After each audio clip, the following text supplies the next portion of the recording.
Assalamu alaikum, my dear students. Today I will discuss a scene passage.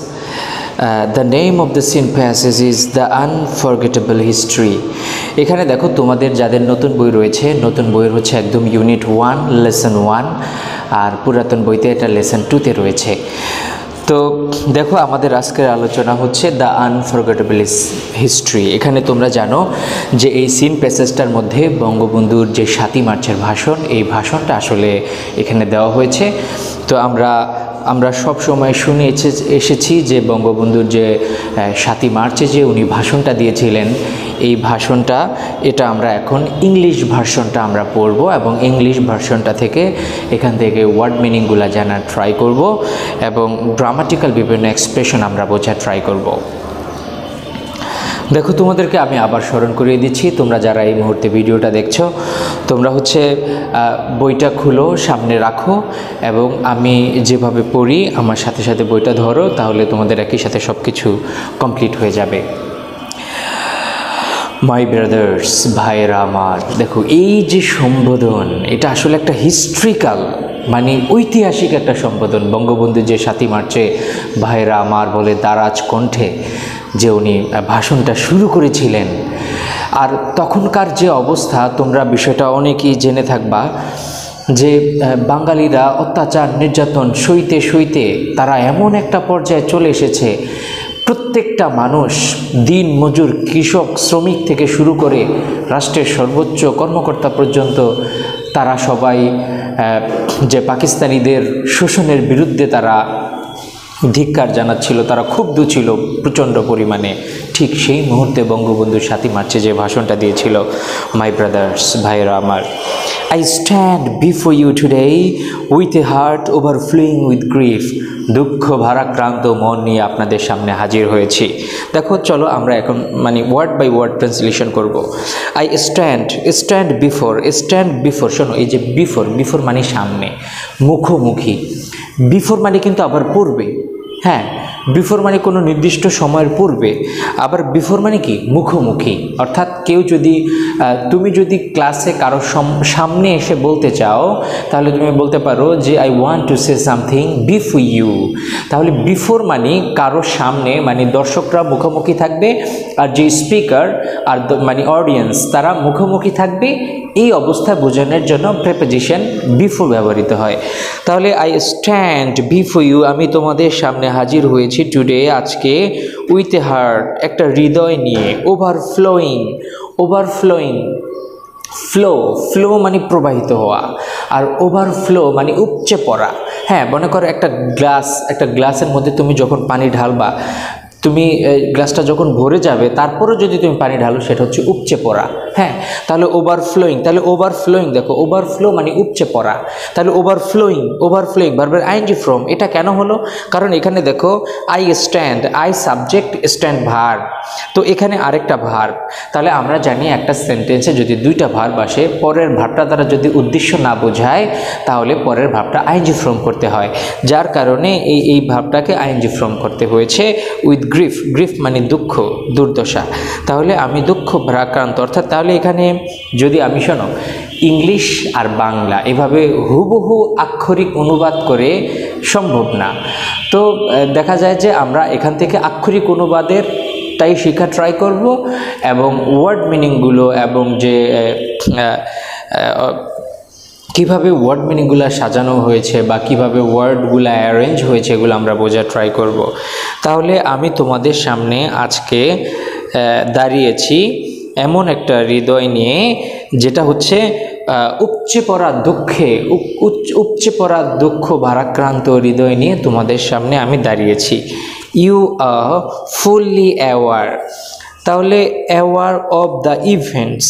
হ্যাঁ, তাহলে you আর তুমি পুরোপুরি, মানে ইউ আর ফুললি তুমি পুরোপুরি অ্যাওয়ার অফ দ্য ইভেন্টস, যে ঘটনা, আপনারা সব ঘটনা সম্পর্কে জানেন এবং বুঝেন। হ্যাঁ, এই যে এই কথাটার ইংলিশটা হচ্ছে কি, যে you are fully aware of the events, আপনারা সবাই সতর্ক আছেন। যেমন অ্যাওয়ার অফ সতর্ক থাকা, হ্যাঁ, জানা, নো অফ, হ্যাঁ, তাহলে নো এর পরেও কিন্তু অফ বসে, হ্যাঁ, নলেজের পরে কিন্তু অফ বসে। তাহলে শোনো, তোমরা আরেকটা বিষয় মনে রাখতে হবে যে যে একই ক্যাটাগরির যে ওয়ার্ড মিনিং, যেমন সিনোনিমাস ওয়ার্ডগুলো সবসময় একই ধরনের পার্টস স্পিচ ব্যবহার হয় এগুলার ক্ষেত্রে। তাহলে অ্যাওয়ার অফ, তাহলে you are fully aware of, inform of, হ্যাঁ, জানানো, নলেজ অফ, হ্যাঁ, বা know of. You are fully aware of the events, তোমরা পুরোপুরি ঘটনাগুলো সম্পর্কে জানো। তাহলে কোন ঘটনাগুলো? দ্যাট আর গোয়িং অন, এখানে দেখো দ্যাটের পরে আর হয়েছে, দ্যাট এখানে রিলেটিভ প্রোনাউনের অ্যান্টিসিডেন্ট হলো দ্য ইভেন্টস। আমরা জানি রিলেটিভ প্রোনাউনের পরের যে ভার্বটা, এই ভার্বটা সবসময় অ্যান্টিসিডেন্ট অনুযায়ী হয়। তাহলে অ্যান্টিসিডেন্ট হলে এখানে দ্য ইভেন্টস, এটা প্লুরাল, যার কারণে এখানে আর হয়েছে।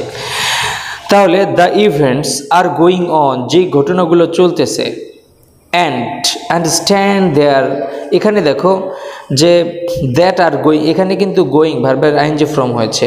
তাহলে অ্যান্ড আন্ডারস্ট্যান্ড এখানে প্রেজেন্ট ফর্ম কেন হয়েছে? এখানে আসলে এই আন্ডারস্ট্যান্ডের সাবজেক্টটা হলো ইউ, যে ইউ আন্ডারস্ট্যান্ড দেয়ার ইম্পোর্ট। তাহলে ইউ আন্ডারস্ট্যান্ড, যার কারণে আন্ডারস্ট্যান্ড হয়েছে, যে ইউ আন্ডারস্ট্যান্ড দেয়ার ইম্পোর্ট মানে হচ্ছে ইম্পর্টেন্স, সিগনিফিকেন্স, হ্যাঁ, তাহলে এটার গুরুত্ব, হ্যাঁ, তাৎপর্য, যে ঘটনাগুলো ঘটছে এগুলো সম্পর্কে আপনারা অবগত রয়েছেন এবং এটার প্রভাব, এটার গুরুত্ব, তাৎপর্য সম্পর্কে আপনারা বুঝেন। We have been trying to do our best, আমরা আমাদের সর্বোচ্চ চেষ্টা করেছি। যেমন উই হ্যাভ বিন ট্রাইং, আমরা চেষ্টা করতেছি। তাহলে হ্যাভ বিন ট্রাইং এখানে আসলে প্রেজেন্ট পারফেক্ট কন্টিনিউয়াস টেন্স কেন ব্যবহার করা হয়েছে? কারণ এখানে এমন একটা ঘটনা বর্ণনা করা হয়েছে যে আমরা দীর্ঘদিন যাবৎ, সেই 1947 সাল থেকে শুরু করে, যখন থেকে পাকিস্তানের দুইটা অংশ একসাথে হয়ে চলা শুরু করলো, সেই তখন থেকে এখানে বোঝানো হয়েছে। আর এই জন্যই উনি বলেছেন এখানে প্রেজেন্ট পারফেক্ট কন্টিনিউয়াস টেন্স ব্যবহার করা হয়েছে, কারণ আমরা জানি যে কোনো কাজ অতীতে শুরু হয়ে বর্তমানেও চলতেছে, এই ধরনের বোঝাতে প্রেজেন্ট পারফেক্ট কন্টিনিউয়াস টেন্স ব্যবহার করা হয়। যার কারণে এখানে we have been trying to do our best, আমরা চেষ্টা করেছি, টু ডু করতে ইনফাইনিটিভ, ফুল ইনফাইনিটিভ বলা হয় এগুলাকে, অথবা to infinitive. To do our best, আমাদের সর্বোচ্চটা। To cope with the situation, cope with মানে এটে ওঠা, হ্যাঁ, কোনো কিছুর সাথে পেরে ওঠা। তাহলে এই যে অবস্থা, এই অবস্থার সাথে এটে উঠতে, পেরে উঠতে, মানিয়ে নিতে আমরা আমাদের সর্বোচ্চ চেষ্টা করেছি। অ্যান্ড ইয়েট, এবং এখন পর্যন্ত, আনফর্চুনেটলি, দুর্ভাগ্যবশত, the street of Dhaka, Chittagong, Khulna, Rajshahi and Rangpur are awash. তাহলে উনি বলেছেন যে এবং দুর্ভাগ্যবশত Dhaka, the streets of Dhaka, Chittagong, Khulna, Rajshahi, Rangpur are awash. দেখো অ্যাওয়াশ, ওয়াশ, এগুলোর মধ্যে কিন্তু পার্থক্য রয়েছে। যেমন মনে করো ওয়াশ, হ্যাঁ, ওয়াশ, অ্যাওয়াশ। আরও আছে মনে করো স্লিপ, আছে অ্যাস্লিপ। আবার এই ধরনের ভাব রয়েছে ওয়েট, আর রয়েছে অ্যাওয়েট, হ্যাঁ।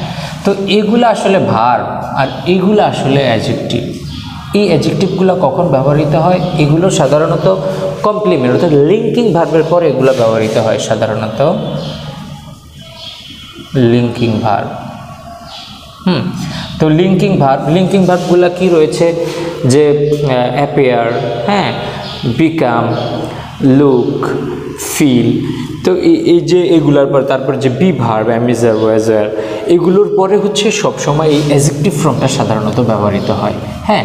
তাহলে এগুলো হচ্ছে ভার্ব, আর এগুলো হচ্ছে অ্যাডজেক্টিভ, হ্যাঁ। এগুলো অ্যাডজেক্টিভের মতো ব্যবহার করতে হবে এবং এগুলো লিঙ্কিং ভার্বের পরে ব্যবহৃত হবে। আর এগুলো ব্যবহৃত হবে সাবজেক্টের পরপরই। এগুলো ব্যবহৃত হবে কিসের পরপর? সাবজেক্টের পরপরই এগুলো ব্যবহৃত হবে। তারপর এখানে খেয়াল করো, এই যে দেখো আর একটা লিঙ্কিং ভার্ব, তোমরা জানো যে আর অ্যাওয়াশ উইথ, এগুলো অ্যাওয়াশ মানে ধৌত হওয়া, হ্যাঁ, মানে প্লাবিত হওয়া।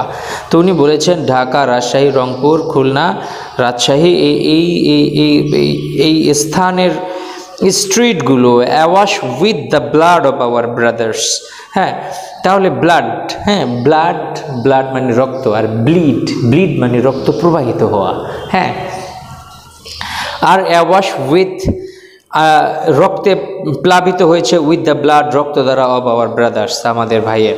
দ্য পিপল অফ বাংলার মানুষ নাও ওয়ান্ট টু বি ফ্রি, তারা মুক্তি চায়। দ্য পিপল অফ বাংলার মানুষ নাও এখন ওয়ান্ট টু লিভ, তারা বাঁচতে চায়। And the people of Bangla now want their rights, এবং বাংলার মানুষ তাদের অধিকার চায়। তারপরে দেখো দ্বিতীয় প্যারাটা দেখো, what have we done that was wrong, আমরা কি করেছিলাম যেটা ছিল ভুল। হ্যাঁ, হোয়াট হ্যাভ উই ডান, তাহলে আমরা কি করেছি দ্যাট যেটা ছিল ভুল। আফটার দ্য ইলেকশনস, নির্বাচনের পরে, দ্য পিপল অফ বাংলাদেশের মানুষ voted as one for me. As one মানে আসলে পুরোপুরি, কমপ্লিটলি, তো পুরোপুরিভাবে আমাকে ভোট দেয় ফর দ্য আওয়ামী লীগের জন্য।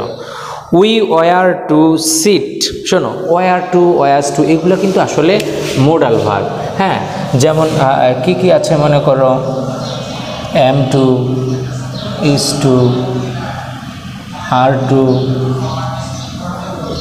ওয়াজ টু, ওয়ার টু, এগুলো আসলে মোডাল হিসেবে ব্যবহৃত হয়। যেমন এগুলোর অর্থ হয় কি, যেমন আমাকে যেতে হয়, আই অ্যাম টু গো, এগুলো হচ্ছে এই ধরনের ব্যবহার, যে আমাকে যেতে হয়েছিল। হ্যাঁ, তাহলে আই ওয়াজ টু গো এভাবে ব্যবহৃত হয়। অথবা এখানে আরেকটা বিষয় মনে করো, কথা ছিল। হ্যাঁ, যেমন আমার যাওয়ার কথা ছিল, আই ওয়াজ টু গো, তাহলে কি যাওয়ার কথা ছিল, তাদের যাওয়ার কথা ছিল, দে ওয়ার টু গো। বুঝতে পেরেছো আশা করি। তাহলে এখানে দেখো অর্থটা কেমন হবে, যে উই ওয়ার টু সিট, তাহলে আমাদের বসার কথা ছিল ইন ন্যাশনাল অ্যাসেম্বলি, তো জাতীয় যে সমাবেশ অ্যাসেম্বলিতে আমাদের বসার কথা ছিল।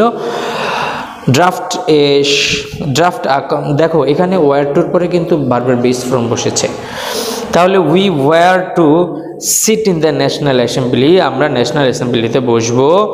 ড্রাফট আ কনস্টিটিউশন, একটি সংবিধান তৈরি করব, ফর আওয়ার সেলফস দেয়ার, আমাদের নিজেদের জন্য সেখানে। অ্যান্ড বিল্ড আওয়ার কান্ট্রি, এবং আমরা আমাদের দেশকে নির্মাণ করব। The people of this land would thereby get economic, the people of this land, এদেশের মানুষ বা এই ভূমির মানুষ, উড দেয়ার বাই, তারা সেখানে গেট পাবে, ইকোনমিক। দেখো ইকোনমিক আর ইকোনমিক্যাল, হ্যাঁ এই দুটার কিন্তু ভিন্ন ব্যাপার রয়েছে। হ্যাঁ, যেমন এখানে খেয়াল করো তুমি, ইকোনমিক, আরেকটা ইকোনমিক্যাল। ইকোনমিক্যাল শব্দের অর্থ হচ্ছে মানে ফ্রুগাল, মিতব্যয়ী। হ্যাঁ, মানে যে খুব কম ব্যয় করে, মিতব্যয়ী। আর ইকোনমিক যেমন ইকোনমিক কন্ডিশন মানে অর্থনৈতিক অবস্থা। হ্যাঁ, এখানে কিন্তু ইকোনমিক কন্ডিশন না, ইকোনমিক কন্ডিশন। তো যার কারণে এখানে আমি আশা করি যে তোমরা ব্যবহারটা বুঝতে পেরেছো, যে ব্যবহারের পার্থক্যটা। ইকোনমিক্যাল মানে হচ্ছে মিতব্যয়ী, যে কম ব্যয় করে, বুঝে শুনে ব্যয় করে, সেটা হচ্ছে ইকোনমিক্যাল। তাহলে ইকোনমিক্যাল কন্ডিশন কিন্তু না, কন্ডিশন কি ইকোনমিক কন্ডিশন মানে অর্থনৈতিক অবস্থা। thereby get economic, political, রাজনৈতিক and cultural freedom, but it is with regret, কিন্তু দুঃখের সহিত বলতে হয়, that I have to report to you, যে দুঃখের সহিত বলতে হয় today, আজকে, that we have passed through 20 years tragic years, 23 বছরের করুণ ইতিহাস। যে এখানে দেখো পাস্ত্র মানে থ্রো, কোনো কিছুর মধ্য দিয়ে যাওয়া, থ্রো বোঝানো হয়। যেমন জানালার মধ্য দিয়ে একটি চলে গেল, হ্যাঁ, তো এগুলো হচ্ছে থ্রো ব্যবহার করা হয়। গোলবারের মধ্য দিয়ে বলটি চলে গেল, এটা থ্রো ব্যবহার করা হয়। তাহলে থ্রো মানে কোনো কিছুর মধ্য দিয়ে চলে যাওয়া। 23 ট্র্যাজিক ইয়ার্স, এখানে 1947 সাল থেকে বোঝানো হয়েছে। তাহলে থ্রো 23 ট্র্যাজিক ইয়ার্স, আমরা 23 বছর মানে ট্র্যাজিক মানে কি দুঃখজনক, হ্যাঁ, ইয়ার্স বেদনাদায়ক। বাংলার হিস্ট্রি, বাংলার ইতিহাস, অফ দোজ ইয়ার্স, ওই ইতিহাস, is full of stories of torture. এটা পুরোপুরি অত্যাচার নির্যাতনের ইতিহাস। ইনফ্লেক্টেড মানে আরোপ করা, হ্যাঁ, মানে কারো উপরে ইম্পোজ। ইনফ্লেক্টেড মানে হচ্ছে ইম্পোজ, হ্যাঁ, কারো উপরে কোনো কিছু চাপিয়ে দেওয়া। তাহলে এখানে বলা হয়েছে যে আমাদের ইতিহাস ফুল অফ টর্চার, অত্যাচার নির্যাতনের ইতিহাস। ইনফ্লেক্টেড যেটা চাপিয়ে দেওয়া হয়েছে অন আওয়ার পিপল, আমাদের লোকদের উপরে। অফ ব্লাডশেড, রক্তের ইতিহাস। বাই দেম রিপিটেডলি, বারবার। 23 years of a history of man, 23 বছরের ইতিহাস of man and women in অ্যাগনি। দেখো মেন প্লুরাল, মেন উচ্চারণ করতে হবে মেন অ্যান্ড উইমেন ইন অ্যাগনি। অ্যাগনি মানে নিদারুণ যন্ত্রণা। দ্য হিস্ট্রি অফ বাঙ্গাল, বাংলার ইতিহাস ইজ দ্য হিস্ট্রি, এটা এমন একটা ইতিহাস অফ পিপল, মানুষের, হু হ্যাভ রিপিটেডলি, যারা বারবার মেড দেয়ার হাইওয়ে, যারা তাদের রাজপথকে তৈরি করেছে। ক্রিমসন, ক্রিমসন মানে রক্ত, হ্যাঁ, মানে রক্ত দ্বারা প্লাবিত, ঠিক আছে। তাহলে ক্রিমসন মানে কি? রক্তিম, bloody. Crimson with their blood, তারা তাদের রক্ত দিয়ে রক্তিম করেছে রাজপথ। The we shed blood in 1952, 1952 ভাষা আন্দোলনের কথা এখানে বলা হয়েছে যে আমরা 52 সালে রক্ত দিয়েছি। ইভেন দো, দেখো ইভেন দো, অলদো এগুলো যখন মাঝখানে ব্যবহৃত হবে তার আগেও কিন্তু তোমাকে কমা দিতে হবে। দেখো এখানে সেমিকোলন দেওয়া হয়েছে। ইভেন দো আর সেমিকোলনের ব্যাপারটা হচ্ছে যদি দুইটা ইন্ডিপেন্ডেন্ট ক্লজ যুক্ত থাকে, সাবঅর্ডিনেট কনজাংশন অথবা কোঅর্ডিনেটিং কনজাংশন, এগুলো দ্বারা যদি যুক্ত থাকে তাহলে সেক্ষেত্রে সেমিকোলন দিতে হবে। Even though we were the victors in the elections of 1954, আমরা 52 সালে রক্ত দিয়েছি।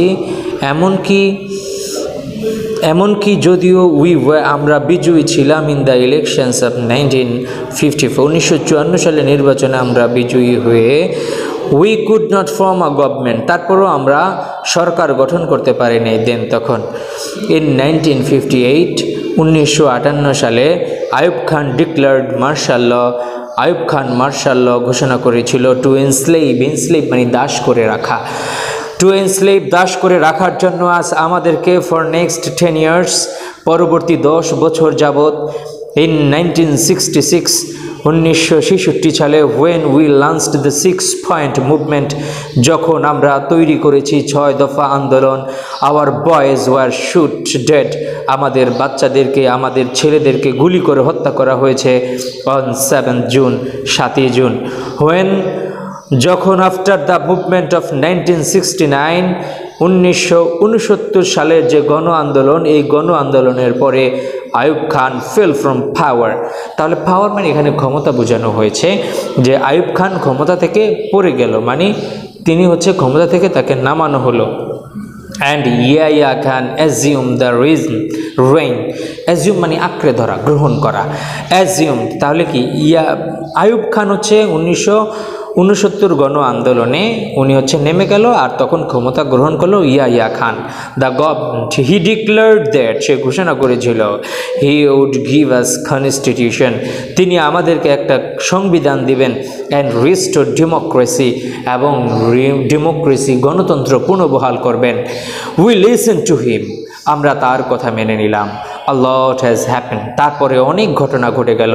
since the election have take place, মানে নির্বাচনের পরে অনেক ঘটনা ঘটে গেল। I have met President Yahya Khan, আমি ইয়াহিয়া খানের সাথে দেখা করেছি। I have made a request to him, not only on behalf of, আমি শুধু বাংলার মানুষ থেকেই আমি শুধু তাকে অনুরোধ করিনি, but also as the leader of party, একজন পার্টির লিডার হিসাবে আমি তাকে অনুরোধ করেছি। Which is the majority Pakistan, যেটা ছিল পাকিস্তানের মেজরিটি, সংখ্যাগুরু। আমি তাকে বলেছিলাম you must hold a session of assembly, আপনাকে অবশ্যই একটা ন্যাশনাল জাতীয় অ্যাসেম্বলি আয়োজন করতে হবে 15ই জানুয়ারি। হি ডিড না, তিনি আমার কথা শুনলেন না। He listened to mister Bhutto instead মানে পরিবর্তে, তিনি শুনলেন ভুট্টো সাহেবের কথা। At first he said that, তিনি প্রথমে বলেছিলেন the meeting would take place in first week of মার্চের প্রথম সপ্তাহে মিটিং অনুষ্ঠিত হবে। আমরা বললাম ফাইন, ভালো। We will taking our seat in the assembly, আমরা অ্যাসেম্বলিতে বসবো। আই সেড, আমি বললাম we will carry out our discussion, আমরা চালিয়ে যাব আমাদের আলোচনা। ক্যারি আউট মানে হচ্ছে পারফর্ম, সম্পন্ন করা, চালিয়ে যাওয়া। ক্যারি অন মানেও চালিয়ে যাওয়া। ক্যারি আউট মূলত অর্থ হচ্ছে পালন করা। I went so far as to say that anyone came with me offer that was just, এমনকি আমি তাকে বলেছিলাম যদি এমন কেউ যদি came up with an offer, এমন কোনো প্রস্তাব নিয়ে আসে জাস্ট যেটা ন্যায়পরায়ণ, এমন যদি কেউ একটা প্রস্তাব নিয়ে আসে, ইভেন দো এমনকি যদি ওয়ার ইন দ্য মেজরিটি, আমরা যদি মেজরিটি হইও, we would agree to that offer, আমরা সেটার সাথে একমত হব। তো এটা অনেক বড় বক্তব্য, সাধারণত সিন প্যাসেজে এতটুকু এসে থাকে। আজকে তোমরা সিন প্যাসেজটা এই পর্যন্ত তোমরা পড়ো, আমি পরের ক্লাসে অন্যান্য যে প্রশ্নগুলো আছে এগুলো নিয়ে আমি আলোচনা করব। Thank you for being with me. আল্লাহ হাফেজ, see you in the next class.